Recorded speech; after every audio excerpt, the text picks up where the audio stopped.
Senator Bato Ronald De La Rosa galit na galit. Walang kinalaman sa nangyari kay Manny Pacquiao.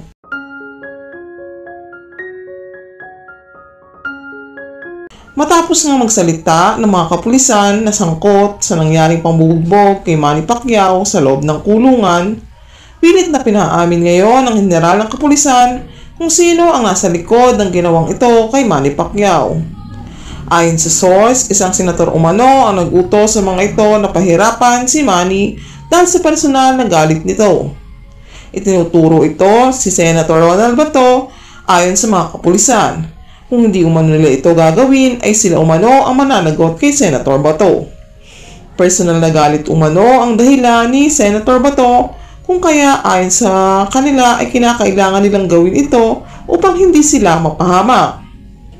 Samantala, ayon kay Manny, hindi umano niya lubos maisip na magagawa ito sa kanya ni Bato, gayong wala umano itong ginagawang masama.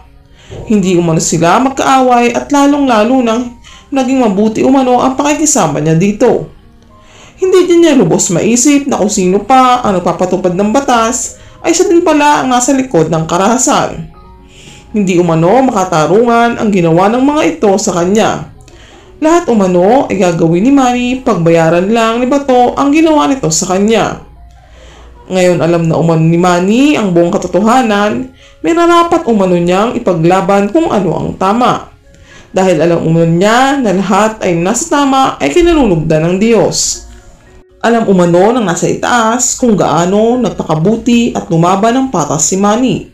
Sa ginawa niyang paglabas ng katotohanan, alam umano niyang sa pamamagitan niya, wala nang dapat pang maapi, wala nang dapat pang pahirapan, dahil maliit man o malaki, kilala man o hindi, wala ni isa ni sino ang dapat makaranas ng ganitong uri ng pang-aabuso. Mariin namang pinabulaanan ni De La Rosa ang akusasyon sa kanya ng mga kapulisan maging ni Manny Pacquiao. Wala umanong katotohanan ang ibinibintang ng mga ito sa kanya.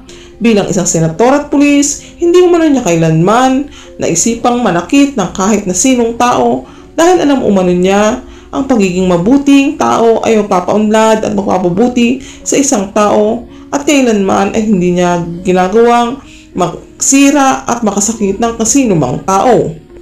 Hanggang sa huli, umano paninindigan at paglalaban umano niya ang tama. Wala umano siyang kahit na sinong sinaktan. Ang nais lamang umano niya ay makapagbigay ng serbisyong malinis at makatao. Sinisiguro naman ng Philippine National Police o PNP na manatili silang transparent, patas ang investigasyon. Wala umano silang kikilingan, tanging katotohanan at sisiguraduhin umano nilang mananatiling malinis ang kanilang investigasyon upang nang sa gayon ay pagbayaran ng taong ito ang kanyang mga nagawang kasalanan.